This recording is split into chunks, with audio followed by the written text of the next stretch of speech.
अस्सलाम वालेकुम। Chapter number 16 basic electronics का जो टॉपिक आज हम डिस्कस करने जा रहे हैं वो है basic operations of digital electronics logic gates. यानी जब हमने लॉजिक गेट्स पढ़ने हैं तो उसके लिए कुछ बेसिक ऑपरेशन जो हैं उनकी ज़रूरत पड़ती है। यानी हमने वहाँ पे जो चीज़ें इस्तेमाल करनी है, वहाँ पे जो टर्म्स हमने इंट्रोड्यूस करवानी है, तो उनको यहाँ पे बेसिक ऑपरेशंस में हम इस वीडियो के अंदर अगर पढ़ लेंगे तो ये हमारे लिए आसान रहेगा नेक्स्ट लॉजिक गेट्स को समझने में। तो इससे पहले हमने डिजिटल इलेक्ट्रॉनिक्स और एनालॉग इलेक्ट्रॉनिक्स के हवाले से वीडियो की है, तो आप उस वीडियो को लाजमी देखिएगा। मैं डिस्क्रिप्शन में उस वीडियो का लिंक भी दूंगा। तो स्टार्ट करते हैं basic operation of digital electronics को, जिसमें लॉजिक गेट्स को भी हम आगे चल के बताते हैं आपको। तो डिजिटल इलेक्ट्रॉनिक्स क्या थी? ऐसी इलेक्ट्रॉनिक्स जो डिजिटल क्वांटिटी को प्रोसेस करती थी, या इसको हम सिंपली ऐसे भी कह सकते हैं कि हमने देखा था कि डिजिटल में हमारे पास, डिजिटल इलेक्ट्रॉनिक्स में जो चीजें हमारे पास आती हैं, यानी वो हमारे पास वहां पे हमने देखा था कि बाइनरी सिस्टम होता था, यानी 0 और 1 हमारे पास होते थे नंबर्स। तो अब यहां पे भी हमने उन्हीं नंबर्स का इस्तेमाल करना, यानी 0 और 1 का हमने इस्तेमाल करना है।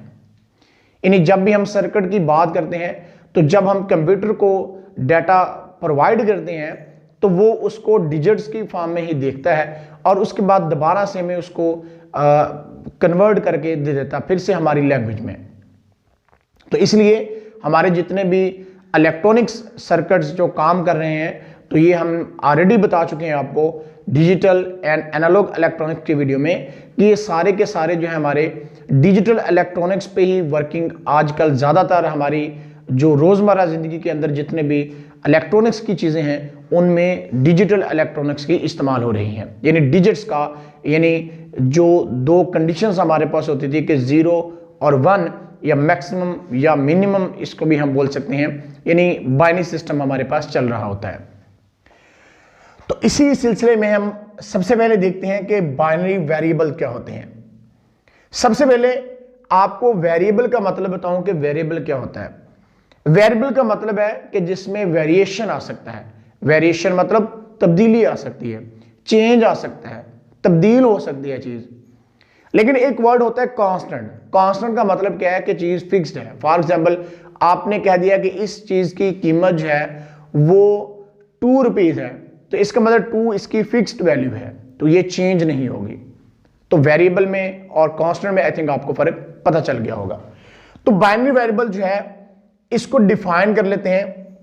जैसे कि नाम से पता लग रहा है कि बाइनरी, जैसे बाइनरी सिस्टम होता है, यानी सनाई निजाम होता है, यानी 2 का निजाम होता है, इस तरह से बाइनरी वेरिएबल यानी 2 वेरिएबल्स हम यहां पे देख रहे हैं कि क्या है। Such things which can only have 2 possible states. ऐसी चीजें जिनकी सिर्फ 2 मुमकिन हालतें हो सकती हैं उनको बोलते हैं कि बाइनरी वेरिएबल हैं। For example a switch can be open और क्लोज। एक स्विच ओपन हो सकता है या क्लोज हो सकता है, यानी एक स्विच या तो खुला होगा या क्या होगा, बंद होगा। अगर मैं ये कहूं कि आप इस वीडियो को देख रहे हैं और बाहर बारिश हो रही होगी, तो या तो मैं सच कह रहा हूं या मैं झूठ कह रहा हूं। इसका मतलब कि एक तो स्विच की बात हमने कर ली कि या स्विच ओपन होगा या क्लोज होगा, तीसरी बात इसमें नहीं होगी। इसी तरह से या मैं ट्रू कह रहा हूं कि बाहर बारिश हो रही है, या मैं फॉल्स कह रहा हूं, यानी या मैं सच कह रहा हूं या झूठ कह रहा हूं। यानी हर चीज जिसकी 2 मुमकिन हालतें होंगी, जिसकी 2 स्टेट होंगी, उन वेरिएबल्स को हम बोलते हैं बाइनरी वेरिएबल्स। अब representations of state of binary variables है वो कैसे होती है? State of binary variable are represented by 0 and 1। क्योंकि डिजिटल इलेक्ट्रॉनिक्स में भी हमने ये चीज देखी थी कि वहां पे डिस्क्रीट वैल्यू हमारे पास होती थी। तो इसी तरह से यहां पे भी जो बाइनरी वेरिएबल है इनको रिप्रेजेंट करने के लिए हम 0 और 1 दो नंबर ले रहे हैं, एक 0 एक 1। तो यहां पे भी देख लें हमारे पास दो ही स्टेट हैं, एक 0 है और दूसरा हमारे पास क्या है 1 है। अब बात करते हैं कि लॉजिक स्टेट या लॉजिक वेरिएबल जो है वो क्या है। According to logic state, if switch is closed, current will be pass through circuit, the output is 1। इसको बताने से पहले मैं आपको बताना चाहूंगा कि बेसिकली लॉजिक क्या होता है।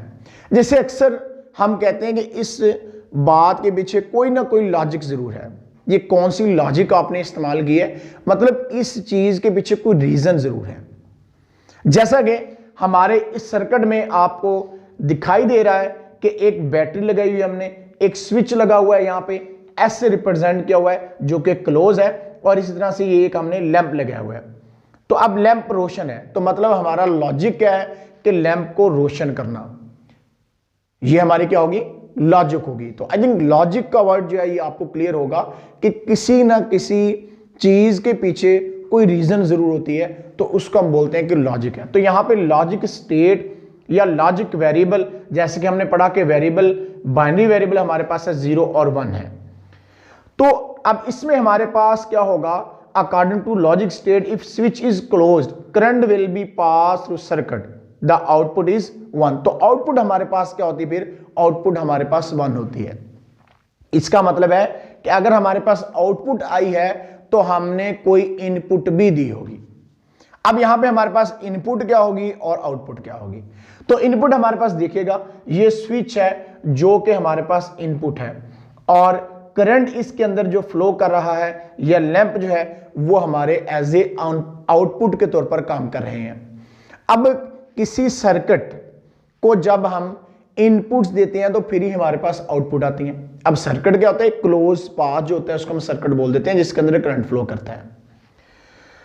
अब हमारे पास क्या है, हमने बताया आपको कि जब स्विच जो होगा ये क्लोज हो जाएगा तो लैंप हमारा क्या हो जाएगा, रोशन हो जाएगा, और आउटपुट पे हमारे पास वैल्यू क्या आएगी, 1 आएगी। इसका मतलब जब स्विच क्लोज होगा तो हम वहां पे क्या यूज क्या करेंगे, जब स्विच क्लोज होगा तो हमने वहां पे लिखा करना है 1, यानी क्लोज के लिए, स्विच क्लोज के लिए हमने 1 यूज करना है। और जब स्विच ओपन होगा तो इसके लिए क्या यूज करना है, अब इसको देखते हैं। तो on the other side, if switch is open then no current will pass through the circuit and output is 0। अब हमारे पास स्विच क्या है, ओपन है। जैसे आपके घरों में स्विच होते हैं, आपने स्विच जो है उसको क्लोज करते हो, मतलब आप जब कहते हो हम स्विच को ऑन कर रहे हैं, जब आप कहते हो हम स्विच को ऑन कर रहे हैं तो इसका मतलब क्या होता है, आप स्विच को क्लोज कर रहे होते हैं, जिस वजह से आपके लैंप जल रहे हैं, लाइट्स आपकी जल रही हैं, या फैन ऑन किया आपने, या कोई भी चीज आप जिसको ऑपरेट कर रहे हो। तो जब आप उसका स्विच ऑन करना कहते हो तो इसका मतलब आपने उसका स्विच क्लोज किया है।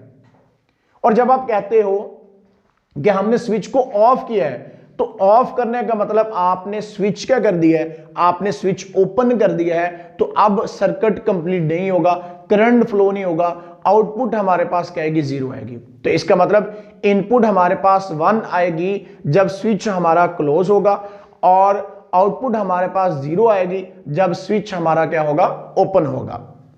और यही चीज आप यहां पे देख लें, ये बैटरी लगी हुई है, साथ में स्विच है और एक लैंप लगा हुआ है। अब देखिएगा जरा ध्यान से कि हमारे पास इनपुट के तौर पर, जैसे कि मैं पहले बता रहा था कि इनपुट के तौर पर हम ले रहे हैं स्विच को, और जो इसके अंदर करंट फ्लो होगा और लैंप जो होगा उसको हम एज ए आउटपुट के तौर पर ले रहे हैं। अब देखें, क्योंकि स्विच ओपन है तो इसलिए इसमें करंट फ्लो नहीं होगा।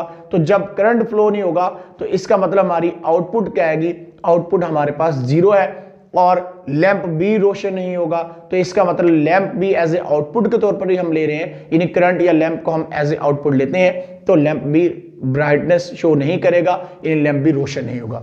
तो समझ में ये चीज आई फिर हमारे कि जब स्विच क्लोज हुआ करेगा हम वहां पे 1 यूज किया करेंगे, और जहां स्विच ओपन होगा वहां पे हम क्या यूज करेंगे, वहां पे हम 0 यूज करेंगे। बड़ी ही इंपॉर्टेंट बात है। अगर आपने ये दो चीजें समझ ली कि स्विच ओपन होगा तो हमने कौन सा वेरिएबल इस्तेमाल करना है और स्विच क्लोज होगा तो हमने कौन सा वेरिएबल इस्तेमाल करना है, तो आई थिंक आपको कोई मुश्किल पेश नहीं आएगी। स्विचेस के लिए हम एस जो है वो सैंपल यूज करते हैं, या अगर हम ट्रुथ टेबल बनाएंगे नेक्स्ट जब लॉजिक गेट्स को पढ़ेंगे तो वहां पे इसको हम इस्तेमाल करेंगे, यानी वहां पे हम वर्ड्स का इस्तेमाल कर सकते हैं, इंग्लिश लेटर जो है उनका इस्तेमाल कर सकते हैं, ए बी सी जो है इनका इस्तेमाल कर सकते हैं। इसको आगे चल के मैं आपको बताता भी हूं कि क्यों करते हैं या कैसे करते हैं। तो बहरहाल आपको ये चीज समझ आई है कि जब हम कहते हैं कि हमारे घर की लाइट ऑन है तो इसका मतलब स्विच क्लोज है, सर्किट कंप्लीट है, सर्किट क्लोज है और हमारी चीज ऑन होने का मतलब है कि पंखा हमें हवा दे रहा है, लाइट हमें रोशनी दे रही है। इसी तरह से जब हम कहते हैं स्विच जो है वो ओपन है तो ओपन का मतलब ये होगा कि हमारी चीज ऑफ है, यानी स्विच ओपन है, चीज ऑफ है, आपका पंखा काम नहीं कर रहा, आपने अपनी लाइट्स जो है वो भी काम नहीं कर रही, यानी उनको भी आपने ऑफ किया हुआ है और स्विच इस तरह से यानी ओपन कर दिया आपने कि सर्किट इनकम्प्लीट हो गया, सर्किट कंप्लीट नहीं हुआ। तो अब हम देखते हैं determination of output of variable. If we know value of input variable of a circuit we can determine value of output. मतलब ये हुआ कि जैसे मैं बता रहा था कि अगर हमारे पास इनपुट होगी तो आउटपुट आएगी, यानी हम किसी चीज को इनपुट देते हैं तो हमारे पास क्या आती है, आउटपुट आती है। क्लियर बात, यानी जस्ट लाइक अब ये समझें कि जैसे कोई इंसान काम करता है और उसको उसकी पेमेंट मिलती है, अब काम करेगा तो पेमेंट मिलेगी, फ्री में तो कोई देने वाला नहीं है। तो यही चीज यहां पे हम बता रहे हैं कि determination of output of variables की जो होगी वो डिपेंड करेगी कि आप इनपुट दे रहे हो कि नहीं दे रहे हो, या आउटपुट किस टाइप की आप दे रहे हो। If we know value of input variable, अगर हम इनपुट की वैल्यू जो हमारे पास इनपुट हमने दी है उसका हमें पता हो तो हम क्या हासिल कर सकते हैं, आउटपुट हासिल कर सकते हैं। अब यहां पे आता है जी बोलियन अलजब्रा। जॉर्ज बोलियन जिसने 1854 में क्या किया, बोलियन अलजब्रा इंट्रोड्यूस करवाया 1854 में। अब इसकी खास बात क्या थी, सबसे पहले इसको डिफाइन कर लेते हैं। It is a branch of mathematics which deal with the relationship of logic variable. ये मैथ की वो ब्रांच है जिसमें हम डील करते हैं रिलेशनशिप ऑफ लॉजिक वेरिएबल। जैसे कि आपको बताया कि लॉजिक वेरिएबल का डिजिटल सिस्टम जो है यानी बाइनरी सिस्टम जो है उसका इस्तेमाल करने का हमें बोलियन अलजब्रा जो है वो पढ़ना पड़ा। अब बोलियन अलजब्रा और कन्वेंशनल अलजब्रा में क्या फर्क है ये हम आगे चल के बताते हैं आपको। तो सबसे पहले बोलियन अलजब्रा मैंने बताया कि जॉर्ज बोलियन ने 1854 में इसको इंट्रोड्यूस करवाया और इसने हमें इनपुट्स वेरिएबल जो हमारे पास हैं या जिनको लॉजिक वेरिएबल भी हम बोलते हैं यानी 0 और 1 जो है उनके बारे में बताया कि ये बेसिकली यानी हम इनका इस्तेमाल करते हैं तो हमारे पास आउटपुट किस तरह से आती है।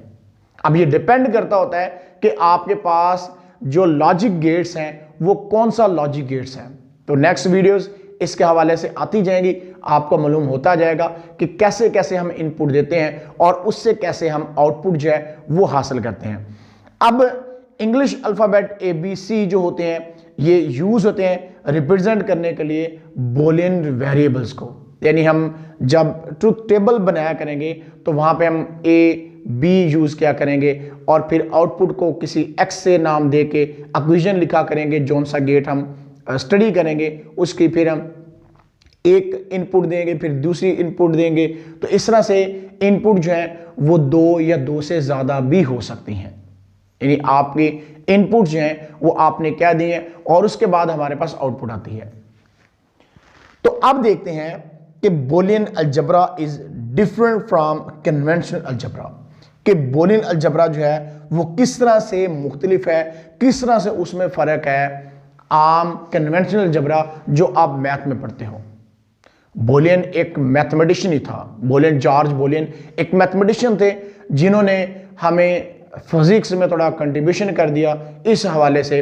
और आजकल का ज़्यादातर सिस्टम जो है वो डिजिटल सिस्टम, या आप ऐसे भी कह सकते हैं कि वो बोलियन का ही कमाल था जिसने हमें इन डिजिट्स को, इन डिजिटल सिस्टम को समझने में काफ़ी ज़्यादा हेल्प की हमारी। तो बात हम कर रहे थे कि कन्वेंशनल अलजबरा और बोलियन अलजबरा में क्या डिफरेंस होता है। इन conventional algebra variable represented numerical values, but Boolean algebra handles variable that represents two types of logic propositions, true and false. It operates with the two logic state 1 and 0. आम algebra के अंदर अगर हम देखें तो उसमें जो वेरिएबल रिप्रेजेंट किए जाते हैं उनमें उनकी कोई न्यूमेरिकल वैल्यूज होती हैं, उनकी कोई अददी कीमतें होती हैं। लेकिन जब हम बोलियन अलजबरा को स्टडी करते हैं तो इसके लिए हम कंडीशन पढ़ते हैं ट्रू और फॉल्स की, यानी कोई स्विच या तो ओपन होगा या क्लोज होगा, यानी उसकी टू कंडीशन ही हो सकती हैं, उसकी कोई तीसरी कंडीशन नहीं होगी। यानी हम या तो 0 का इस्तेमाल करेंगे या 1 का इस्तेमाल करेंगे कि जब स्विच हमारा ओपन हुआ करेगा हम 0 इस्तेमाल करेंगे, जब स्विच क्लोज होगा तो हम 1 इस्तेमाल करेंगे। तो अब हम बात करते हैं कि लॉजिक ऑपरेशंस क्या हैं। Various operations of Boolean variables और लॉजिक ऑपरेशन, बहुत से वेरिएबल, बोलियन वेरिएबल जो हैं इसके बहुत से ऑपरेशन है जिनको हम लॉजिक ऑपरेशन का नाम देते हैं। इन्हें ऑपरेट करना, किसी चीज को ऑपरेट करने के लिए हमें क्या करना पड़ता है, हमें इनपुट देनी पड़ती है और रिजल्ट्स में हमें आउटपुट हासिल होती हैं। एग्जांपल देखिएगा, x is equal to a and b की इक्वेशन है। नेक्स्ट वीडियो में हम एंड गेट के बारे में जब पढ़ेंगे तो आपको बताएंगे। इस तरह से x is equal to a और b, तो आप सोच रहे होंगे कि मैं इसको डॉट या मल्टीप्लिकेशन क्यों नहीं पढ़ रहा, इसको प्लस का सिंबल या जमा का निशान क्यों नहीं पढ़ रहा मैं इसको। तो इसकी वजह है क्योंकि हमने जब लॉजिक गेट्स को पढ़ना है तो आपने इसको x is equal to a dot b नहीं पढ़ना, आपने इसको a एंड b पढ़ना है, क्योंकि यही इसका रूल है, तरीकाकार है। इस तरह से x is equal to a और b पढ़ना है, और यही बोलियन की जो है वो कावज थी जिसमें उसने, जब हम मल्टीप्लिकेशन की, एडिशन की या सब्ट्रैक्शन की बात कर रहे थे तो तभी बोलियन ने हमें बताया कि इनको हमने लॉजिक ऑपरेशंस के थ्रू डील करना है, हमने इनको लॉजिक वेरिएबल के थ्रू जो है वो डील करना है और उसी हिसाब से फिर इनको रीड करना है। अब logic operators, 3 main types of logic operators हैं वो होते हैं हमारे पास, एंड ऑपरेटर है, और ऑपरेटर है और डॉट ऑपरेटर है। अब ये ऑपरेट कैसे करेंगे और कैसे इनकी वर्किंग होती है, कैसे हमने इनपुट देनी है, कैसे हमें आउटपुट हासिल होती है, तो ये तो हम आगे चल के जब इनके बारे में डिटेल में पढ़ेंगे तो तब आपको बताएंगे। अब बात करते हैं लॉजिक गेट की। A logic gate is a switching circuit, a digital circuit. एक लॉजिक गेट जो होता है वो एक स्विचिंग सर्किट होता है, यानी इसमें स्विच लगे होते हैं। वो स्विच एक स्विच भी हो सकता है, वो 2 स्विच भी हो सकते हैं, वो उससे ज्यादा स्विच भी हो सकते हैं, लेकिन आउटपुट पे जो हमें आएगा रिजल्ट वो या तो मैक्सिमम होगा या मिनिमम होगा। आप कह सकते हो या तो उसकी वैल्यू 1 होगी या उसकी वैल्यू 0 होगी, इससे ज्यादा वैल्यू नहीं होगी। बिकॉज जब हम बाइनरी सिस्टम को पढ़ते हैं तो बाइनरी सिस्टम का सबसे बड़ा नंबर 1 होता है और सबसे छोटा नंबर 0 होता है। तो इसलिए जोन से भी हमारे पास हाईएस्ट वैल्यू होगी, यानी अगर हम वोल्टेज की बात कर लें कि हमारे पास अगर 5 वोल्ट भी आता है तो हमने उसको 1 ही लिखना है, यानी आउटपुट की वैल्यू जो भी होगी मैक्सिमम वैल्यू के लिए हम 1 यूज करेंगे और मिनिमम वैल्यू के लिए हम क्या यूज करते हैं, 0 का इस्तेमाल करते हैं। अब डिजिटल सर्किट जितने भी हैं उसमें लॉजिक गेट्स का इस्तेमाल हो रहा है। तो अब बात करते हैं possible state of output of logic gets. अब कौन सी मुमकिन हालतें हो सकती हैं आउटपुट ऑफ लॉजिक गेट्स की। देयर विल बी 2 पॉसिबल, इधर अ हाई वोल्टेज 1 और अ लो वोल्टेज 0। इट इज इधर ऑन और ऑफ, यानी आउटपुट की जो पॉसिबल स्टेट हमारे पास हो सकती है वो या तो हमारे पास आउटपुट 1 हो सकती है या आउटपुट हमारे पास 0 हो सकती है। यानी आप इसको ऐसे भी कह सकते हैं या तो ट्रू होगी या क्या होगी, फॉल्स होगी। या ट्रू या फॉल्स होगी, या तो स्विच ओपन होगा या क्या होगा, क्लोज होगा। तो types of logic gates, basic logic gates जो हमारे पास हैं वो 3 हैं, and gate, or gate, not gate. इसके अलावा भी गेट है कुछ हमारे पास, कॉम्प्लिकेटेड गेट्स भी होते हैं, नॉर गेट है, नेट गेट है, या एक्सक्लूसिव नॉर गेट भी होते हैं। तो ये बरल हम नेक्स्ट बढ़ेंगे आगे चल के। बेसिक लॉजिक गेट्स हमारे पास हैं वो 3 है, एंड गेट है, ऑर गेट है और नॉट गेट है। अब बात करते हैं dependence of state of logic gates. जो लॉजिक गेट्स हमारे पास होते हैं इनकी डिपेंडेंस किस पे होती है, यानी जो लॉजिक गेट्स हैं ये डिपेंड करते हैं कि आपने कंडीशंस जो इनपुट पे दी हैं वो कौन सी दी हैं। जस्ट लाइक जैसे मैं वीडियो के स्टार्ट पे आपको बता रहा था कि अगर हमारे पास स्विच ओपन होता है तो हम 0 लगाते हैं, स्विच क्लोज होता है तो हम 1 इस्तेमाल करते हैं। तो इसका मतलब ये हमारी इनपुट पे डिपेंड कर रहा है, हमारे स्विच पे डिपेंड कर रहा है कि हमारा स्विच ओपन है या क्लोज है। कि स्विच अगर ओपन है तो हमारे पास लैंप जो है वो रोशन नहीं हो रहा, इसी तरह से अगर स्विच हमारा क्लोज है तो लैंप हमें ब्राइटनेस दे रहा है। तो इसका मतलब इनपुट की कंडीशन पे डिपेंड करे या आउटपुट, कि हमारे पास आउटपुट क्या आती है। यानी अगर आप शॉपिंग करने जाते हो, आपके पास बहुत कम पैसे हैं और आप कहोगे मैं बहुत ज्यादा बाजार से चीजें खरीद सकता हूं, तो ऐसा तो नहीं हो सकता। डिपेंड करेगा आपके पास कितनी इनकम है, उसी हिसाब से आप चीजों को परचेज कर सकते हो। इसी तरह से जब हम इस सर्किट्स की बात करते हैं तो इसमें भी हमें डिपेंडेंस जो होती है वो इनपुट पे डिपेंड कर रही है चीज, कि इनपुट आपके पास कितनी है तो उसी हिसाब से आउटपुट आती है। यानी इनपुट आपके पास 0 है या 1 है, यानी मैक्सिमम वैल्यू है या मिनिमम वैल्यू है। तो dependence of state of logic gate के बाद हम बात करते हैं ट्रुथ टेबल्स की। नेक्स्ट आगे हमारी वीडियो आएगी एंड गेट के हवाले से और गेट के हवाले से, नॉट गेट के हवाले से, वहां पे हम ट्रुथ टेबल आपको बकायदा ड्रॉ करके भी दिखाएंगे। तो अब हम देख लेते हैं कि बेसिकली ट्रुथ टेबल हमारे पास होते क्या हैं। Set of input and output in binary form is called truth table. Set of input and output, यानी हमने इनपुट का और आउटपुट का एक सेट बनाना होता है, तो उसको बोलते हैं कि ये हमारा बन गया जी ट्रुथ टेबल। मैं जरा इसको थोड़ा बना के भी आपको दिखाता हूं। ये कुछ इस तरह से होगा, यानी हम इसको A और एक स्विच को B का नाम दे लेते हैं और इस तरह से हमारे पास कोई आउटपुट X होगी। अब ये आउटपुट मैंने equal to occasion just like जैसे मैंने लिखी हुई यहाँ X इजिकल टू A और B, X equal to A and B, ये मैं नहीं लिख रहा क्योंकि मैं यहाँ पे किसी गेट को रिप्रेजेंट अभी नहीं कर रहा, जस्ट आपको समझाने के लिए बता रहा हूँ कि ट्रुथ टेबल किस तरह के होते हैं। इन्हें हमारे पास इनपुट पे आपने वैल्यू लेट्स सपोज आपने 0 दी है और दूसरे स्विच पे भी इनपुट की वैल्यू हमारे पास 0 ही है, तो रिजल्ट हमारे पास क्या आएगा, तो ये डिपेंड करता है गेट पे। तो बहरहाल अगर सपोज करें कि हमारे पास जो है ये 0 वैल्यू है, ये 0 वैल्यू है, तो दोनों स्विच ओपन है, तो इसका मतलब हमारे रिजल्ट जो आ रहा है वो 0 आ रहा है, यानी लैंप ब्राइट नहीं हो रहा है, ये सपोज कर रहे हैं। तो इस तरह से ट्रुथ टेबल में हमने देखो इनपुट दिए हैं तो हमारे पास आउटपुट आ रही, यानी ये हमारे पास क्या है, इनपुट है और ये हमारी क्या है जी, आउटपुट है। यानी इनपुट के देने से ही हमें आउटपुट हासिल होती है।